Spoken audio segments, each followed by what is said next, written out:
You are watching Live OK Television. Life okay समाचारको साथमा Balvatika school Pepsicola learning made simple fitness choice healthy life Jiva add life to your style wellness mall a natural way to improve your health. नमस्कार, life okay समाचारमा स्वागत छ। सुरुमा मुख्य समाचार। नेपाललाई मध्यम अर्थतन्त्र भएको मुलुकमा लैजाने लक्ष्यमा सफलता प्राप्त। नेपालमा शुक्रबार थप 426 जनामा संक्रमण पुष्टि। संसद विघटन अग्रगामी कदम भएको।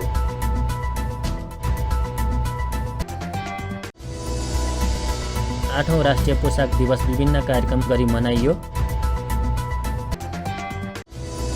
मध्यपुर ठिमीलाई काठमाडौँ उपत्यकाको आकर्षक पर्यटकीय गन्तव्य बनाउने उद्देश्य।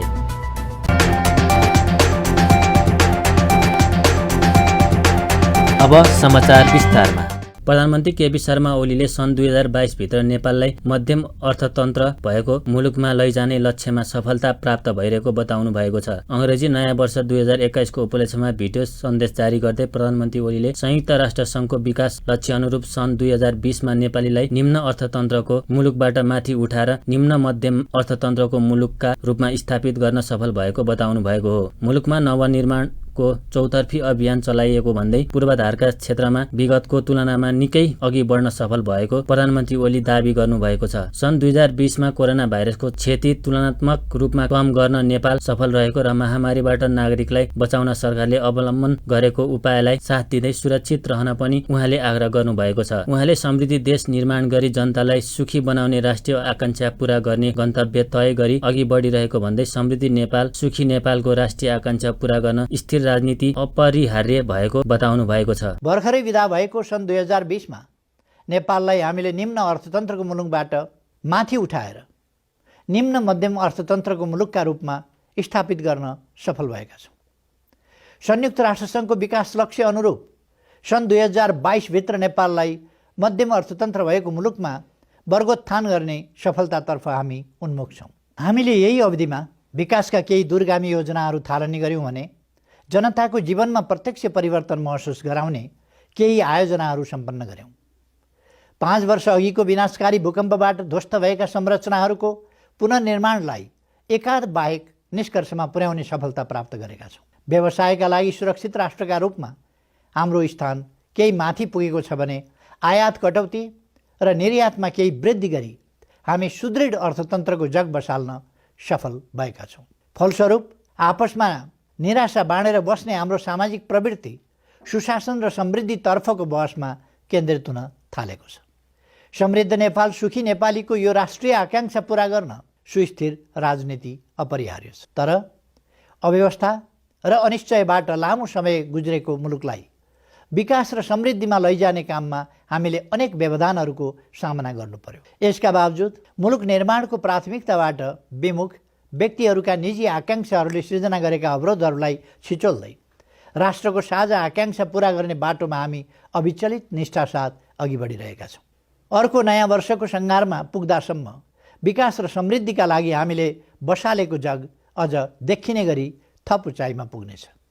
राष्ट्रिय समृद्धिका यी पाइलाहरूलाई उचाइमा पुर्याउने सरकारको यस अभियानमा सम्पूर्ण पेशा क्षेत्र वर्ग र समुदायका दिदीबहिनी तथा दाजुभाइहरूको साथ रहनेछ भन्ने मैले अपेक्षा गरेको छु। मुलुक निर्माणको प्राथमिकताबाट विमुख व्यक्तिका निजी आकांक्षाले सिर्जना गरेको अवरोधलाई छिचोल्दै राष्ट्रको साझा आकांक्षा पूरा गर्ने बाटोमा अविचलित निष्ठासाथ अघि बढिरहेको प्रधानमन्त्री ओलीको भनाइ छ। उहाँले आगामी दिनमा राष्ट्रिय आकांक्षा पूरा गर्न सङ्घीय लोकतान्त्रिक गणतन्त्रको रक्षा र व्यावहारिक रूपमा सबलीकरण तथा संविधानको प्रभावकारी कार्यान्वयन एवं सामाजिक जागरण र उत्थानका कामलाई प्रभावकारी ढङ्गबाट अघि बढाउँदै सुशासन र विकासको बाटोबाट अघि बढेको उल्लेख गर्नुभयो।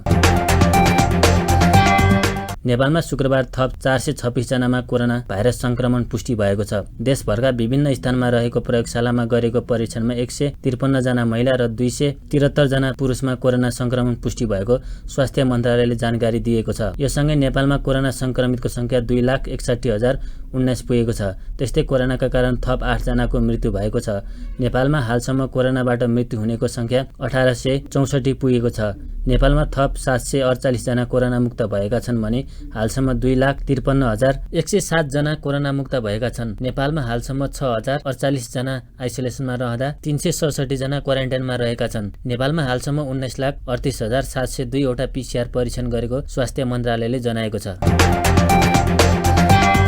नेपाल कम्युनिस्ट पार्टी नेता एवं गृहमन्त्री रामबहादुर थापाले संसद विघटन अग्रगामी कदम भएको बताउनु भएको छ। शुक्रबार ललितपुरमा आयोजित बृहत कार्यकर्ता भेलालाई सम्बोधन गर्दै थापाले संसद विघटन अग्रगामी ठूलो राजनीतिक कदम भएको भन्दै यसले फेरि कम्युनिस्ट आन्दोलनलाई एकबद्धता गर्ने दाबी गर्नुभयो। उहाँले पार्टीभित्रकै नेताहरूको अवसरवादीहरूलाई टेकेर देशी विदेशी शक्तिलाई टुक्राउन सफल भएको तर्क गर्नुभयो। थापाले नेकपा भित्रको विभाजनलाई अग्रगमन र प्रतिगमनको संज्ञा दिँदै आफू प्रधानमन्त्री ओलीको अग्रगमनलाई साथ दिने निष्कर्षमा पुगेको बताउनुभयो। उहाँले जनताको बलमा नै राष्ट्रको रक्षा गर्न सक्ने भएकाले पार्टी नेतृत्व मध्यावधि निर्वाचनमा जाने निर्णय गरेको उल्लेख गर्नुभयो। थापाले निर्वाचनको तयारीमा जुट्न कार्यकर्तालाई निर्देशन पनि दिनुभयो। पार्टी भित्रका चाहिँ अवसरवादीहरूको महत्त्वाकांक्षा माथि टेकेर नेकपालाई उनीहरू विभाजित गर्न सफल भएछ र उनीहरूले संसदमा उनीहरूले विघटन ल्याएर त्यहाँ अस्थिरता पैदा गरेर चाहिँ देशमा फेरि एउटा राजनीतिक अस्थिरता ल्याउन उनीहरू सफल भए। नेकपाका सांसदहरूलाई विभाजित गरेर उनीहरूले एउटा फेरि संसदलाई एउटा स्थिरताको साधन संयन्त्रको रूपमा नभएर त्यसलाई अस्थिरता पैदा गर्ने संयन्त्रमा चाहिँ उनीहरू त्यसलाई परिणत गर्न सफल भए। जनतामा गएर लाखौँ करोडौँ जनतालाई परिचालन गरेर मात्रै हामीले फेरि विभाजित कम्युनिस्ट आन्दोलनलाई हामी एकताबद्ध गर्न सक्छौँ। हामी करोडौँ जनताहरूलाई परिचालन गरेर उनीहरूलाई आन्दोलित गरेर मात्र फेरि एउटा राजनीतिक स्थायित्व हामीले प्राप्त गर्न सक्छौँ। हामीले जनताको बलमा नै हामीले यो राष्ट्रको चाहिँ रक्षा गर्न सक्छौँ। राष्ट्रिय अखण्डता र राष्ट्रिय स्वाधीनताको हामी रक्षा गर्न सक्छौँ। बाह्य हस्तक्षेपको हामी मुकाबला गर्न सक्छौँ। त्यो निष्कर्षसहित पार्टी नेतृत्वले हामी मध्यावधि निर्वाचनमा जाने निर्णय लियो र अब यो पुरानो संसदले अब स्थायित्व दिन सक्दैन।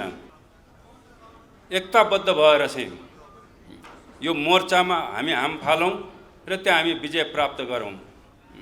अब निर्वाचनको तयारीतिर सम्पूर्ण सदस्यहरू चाहिँ अब लाग्नुपर्छ र यो निर्वाचनमा को माध्यमबाट हामीले फेरि एउटा स्थायित्व हामीले स्थापित गर्ने र यही क्रममा हामीले विभाजित पार्टीलाई पनि लामबद्ध गर्ने एकताबद्ध गर्ने हाम्रो यो अभियान जारी रहनेछ। हामीलाई विश्वास छ हामीले एकता प्राप्त गर्नेछौँ। त्यस्तै कृषि मन्त्री कृष्ण गोपाल श्रेष्ठले सत्ता कब्जा गर्ने र नयाँ तानाशाही जन्मबाट रोक्न संसद विघटन गर्नु परेको बताउनुभयो। महाभियोगबाट राष्ट्रपतिलाई सकाइदिने, उपराष्ट्रपतिबाट काम चलाउने, विशेष अधिवेशन मार्फत प्रधानमन्त्रीलाई सिध्याइदिने अनि सरकार पनि कब्जा गर्ने अनि सर्वोच्च अदालतको प्रधान न्यायाधीशलाई महाभियोग लगाएर सिध्याइदिने, सत्ता कब्जा गर्ने, नयाँ खालको तानाशाहको चाहिँ उदय हुने, यस्तो खालको स्थितिलाई सामना गर्न अरू उपाय विकल्प केही रहेन। परिस्थिति प्रतिकूल हुँदै गइसकेपछि केही सिप नलाग्ने भएपछि 5 गते पुस 5 गते पाउने 9 बजे पाउने 10 बजे सम्भवतः हामी दुईजना पनि क्याबिनेटमा पुगेका थिएन। पाउने 10 बजे भनेको हामी जाँदै बैठक क्याबिनेट सुरु भएर लगभग निर्णयको ठाउँमा पुगिसकेका थियो। संसदको विघटन, ताजा जनादेशको फैसला भयो। यो परिस्थितिको बाध्यताको स्थिति हो। यसले अहिले मुलुक जोगिया छ। कार्यक्रममा नेकपाका अन्य नेताहरूले पार्टी विभाजनमा बाह्य शक्तिको हात रहेको भन्दै सचेत रहेर अघि बढ्नुपर्ने धारणा राखेका थिए। 8औं राष्ट्रिय पोसाक दिवस विभिन्न कार्यक्रम गरी मनाइएको छ।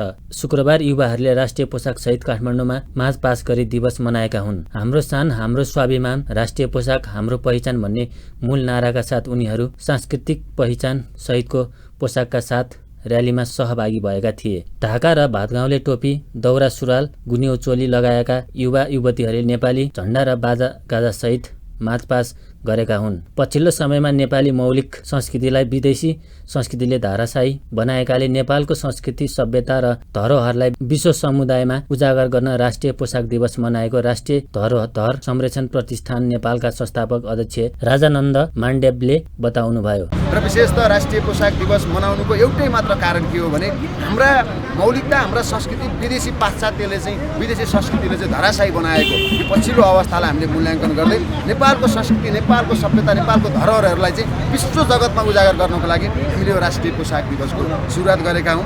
मैले 70 सालदेखि नै यो राष्ट्रिय पोसाक दिवसको सम्बोधन गरिरहेको छु। राष्ट्रिय धरोहर संरक्षण प्रतिष्ठान नेपालको आयोजनामा भएको मार्च पास माइती घर मण्डलाबाट सुरु भएर नेपाल कला परिषद पुगेर माइती घरमै टुङ्गिएको थियो। नेपाली पोसाक संरक्षण गर्ने उद्देश्यसहित पुस 17 गते दिन नेपाली पोसाक दिवस मनाउन थालिएको थियो। मध्यपुर ठिमीलाई काठमाडौँ उपत्यकाको आकर्षक पर्यटकीय गन्तव्य बनाउने उद्देश्यले मध्यपुर ठिमी नगरपालिकाले सम्पदा पदयात्रा 2021 अभियान सञ्चालन गरेको छ। प्राचीन बस्ती रहेको मध्यपुर ठिमी नगरपालिकाको ऐतिहासिक सांस्कृतिक धार्मिक जीवन्त कला देखाउँदै पर्यटन प्रवर्धन गर्न उद्देश्यले 2021 को जनवरी 1 मा सम्पदा पदयात्रा गरिएको नगरपालिकाका प्रमुख मदन सुन्दर श्रेष्ठले जानकारी दिनुभयो। नगरपालिकामा नयाँ जनप्रतिनिधि आइसकेपछि पुनर्निर्माण, जीर्णोद्धार तथा निर्माण भएका सम्पदाहरूको पदयात्रा मार्फत हेर्ने र त्यसको आधारमा मध्यपुर ठिमी नगरपालिका पर्यटकीय गन्तव्यको लागि लायक भएको भन्ने पुष्टि गर्न पदयात्रा गरिएको उहाँको भनाइ छ। त्यस्तै पदयात्राका क्रममा निर्माण भएका पार्टी पौवा, पोखरी, मन्दिर, पार्क, ढुङ्गेधारा, सतल लगायत सबैको अवलोकन गर्ने र त्यसका आधारमा पर्यटकीय गन्तव्यको रूपमा विकास गरी घोषणा गर्ने सम्पदा यात्रामा नगरपालिकाका जनप्रतिनिधि, नेपाल पर्यटन board, hotel association Nepal, trekking agency association of नेपालका प्रतिनिधिको सहभागिता रहेको प्रमुख श्रेष्ठले बताउनुभयो। मध्यपुर ठिमी नगरपालिकालाई पर्यटकीय गन्तव्यको रूपमा घोषणा गर्दै यो नयाँ गन्तव्यको रूपमा विकास भएको छ भनेर हामीले भनेका छौँ। यस आधारमा आज हामीले चाहिँ हेरिटेज वाकको रूपमा पदयात्रा गर्दैछौँ। यसमा चाहिँ मध्यपुर ठिमी नगरपालिकाको नयाँ जनप्रतिनिधि आइसकेपछिको पुनर्निर्माण भएको र निर्माण भएका र जीर्णोद्धार भएका सम्पदाहरूलाई चाहिँ हामी पदयात्रा मार्फत हेर्नेछौँ र त्यसको आधारमा चाहिँ यो मध्यपुर ठिमी पर्यटकीय गन्तव्यको लायक भयो भनेर चाहिँ हामी पुष्टि गर्नको लागि आज पदयात्रा गर्दैछौँ। धिमे बाजा र बाँसुरी बाजाका साथ सुरु गरिएको सम्पदा पदयात्रामा मध्यपुर ठिमीको शङ्खधर चोकबाट सुरु भएको 3 घण्टा लामो पदयात्रा विभिन्न सम्पदाको अवलोकन गर्दै बोडेको स्क्वायरमा पुगेर सम्पन्न गरिएको उहाँको भनाइ छ। नेपाल टेलिकमले आजदेखि इन्टरनेटमा आधारित टेलिभिजन एनटिभी सेवा सुचारू गरेको छ। एउटै तार मार्फत ग्राहकलाई विभिन्न सेवा दिने उद्देश्यले टेलिकमले एनटिभीको सुरुवात गरेको हो।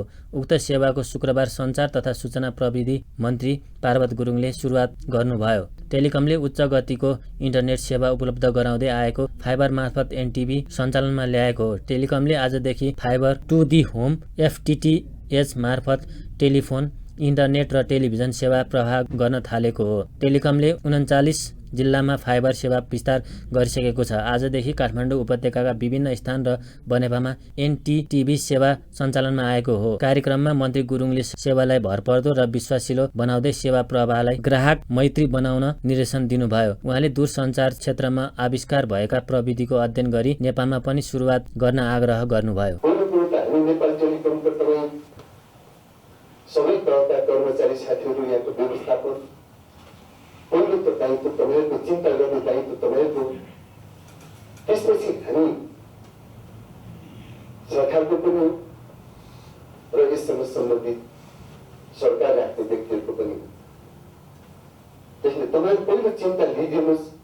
यसरी तपाईँहरू नयाँ ढङ्गबाट तपाईँहरू 35 वर्गमा उत्रनुहोस्। हामीले गर्व गर्न पाऊँ नेपाल टेलिकमको अरूको छैन। यो नेपाल टेलिकमको पहिलो सेवा।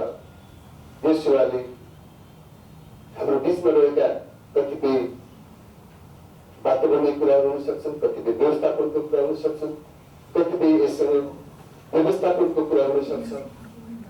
ग्राहकहरूलाई सरल र सहज ढङ्गबाट र सरल ढङ्गबाट सेवाहरू प्राप्त गर्ने जुन प्रविधि छ त्यो प्रविधिको विकास गर्ने हामीसँग त्यो अध्ययन अनुसन्धान गर्ने त्यस्तो किसिमबाट नयाँ नयाँ विकासहरू गर्ने नयाँ सोचबाट अगाडि बढ्ने दूरसञ्चार क्षेत्रमा राष्ट्रिय अन्तर्राष्ट्रिय क्षेत्रमा अरूले गरेका नेपाल दूरसञ्चार कम्पनीहरूले गरेका नयाँ प्रविधिको हामी अध्ययन गर्ने र हामीले त्यसलाई नेपालमा नेपाल टेलिकमले पहिलो सुरुवात गर्ने जमर्को गर्न। कार्यक्रममा टेलिकम सञ्चालक समितिका अध्यक्ष एवं सञ्चार मन्त्रालयका सचिव हरिप्रसाद बस्यालले सेवामा गुणात्मकताका साथै दिगो रूपमा सञ्चालन र 2400 घण्टा सेवा दिनुपर्ने चुनौती रहेको औँलादे ग्राहकको गुनासोलाई तत्काल सम्बोधन गर्ने गरी काम गर्न निर्देशन दिनुभयो।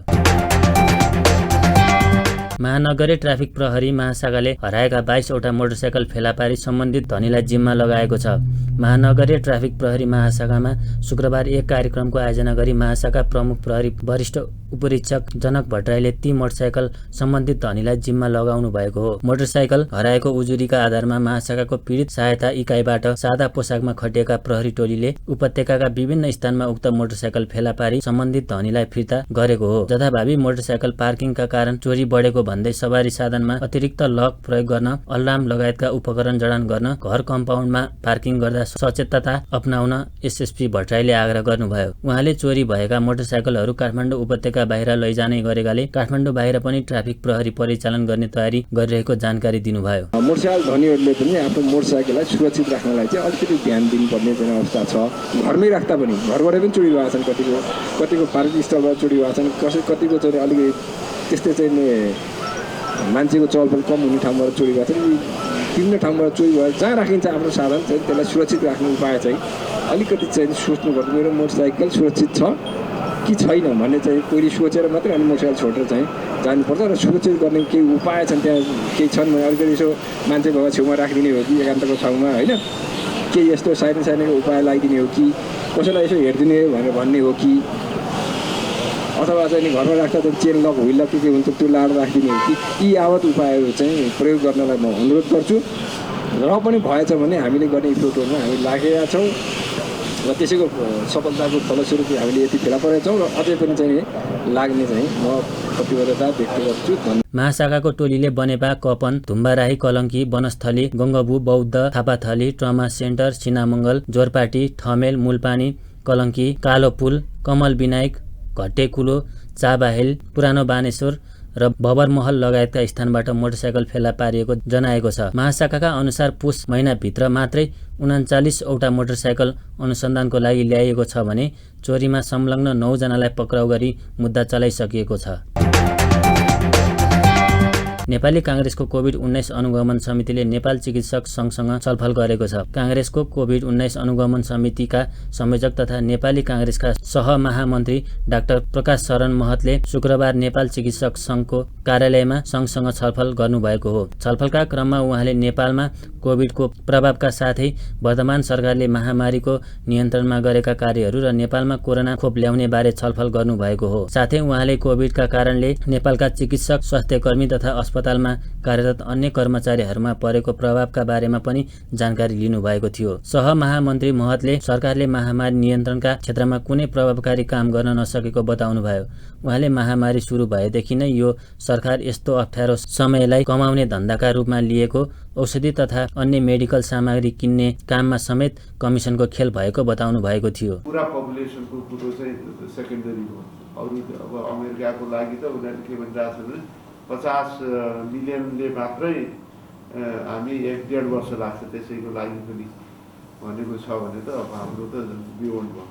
त्यस हुनाले हामीले यो जोखिमलाई न्यूनतम तहमा पुर्याउनको लागि भ्याक्सिन कति चाहिन्छ र कतिभित्र त्यो एभाइलेबल गर्न सकिन्छ, त्यसको लागि हामीले के विषयहरू चाहिँ सरकारको ध्यान आकर्षण गराउनु पर्यो, एउटा विषय थियो। दोस्रो विषय रमेश डाक्टर साहबले भने जस्तै यसको सँगसँगै हामीले अरू जुन चाहिँ यसलाई चाहिँ प्रिभेन्सनका उपायहरू हामीले छोड्नु भएन। जति पनि यता रोकथामका उपायहरूलाई कन्टिन्यू गर्नु पर्यो।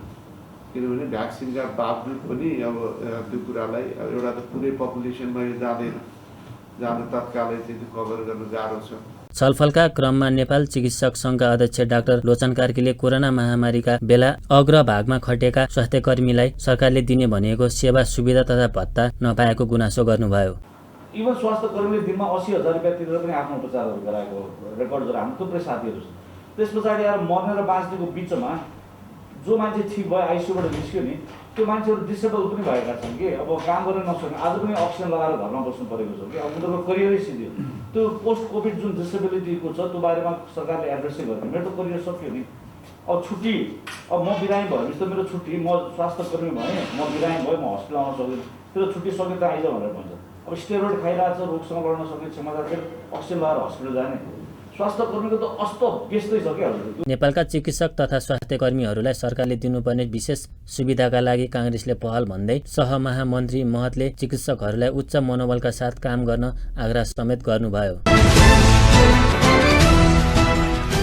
सुनको मूल्य वृद्धि भएको छ। सुन तोलामा 400 रुपियाँले बढेको नेपाल सुनचाँदी महासङ्घले जनाएको छ। यस दिन छापालो सुन प्रति तोला 94,500 रुपियाँ र तेजाबी सुन प्रति तोला 94,000 रुपियाँमा कारोबार भइरहेको छ। चाँदीको भाउ भने स्थिर रहेको छ। आज चाँदी प्रति तोला 1,300 रुपियाँमा किनबेच हुँदैछ। अन्त्यमा प्रमुख समाचार फेरि एकपटक। नेपाललाई मध्यम अर्थतन्त्र भएको मुलुकमा लैजाने लक्ष्यमा सफलता प्राप्त। नेपालमा शुक्रबार थप 426 जनामा संक्रमण पुष्टि। संसद विघटन अग्रगामी कदम भएको।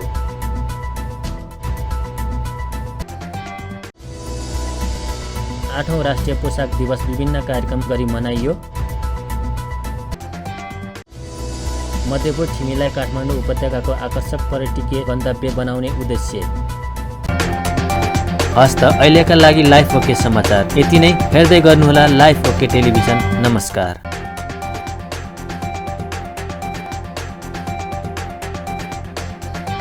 लाइफ ओके समाचारको साथमा Balvatika school Pepsicola learning made simple, fitness choice healthy life, Jiva a life to your style, wellness mall, a natural way to improve your health.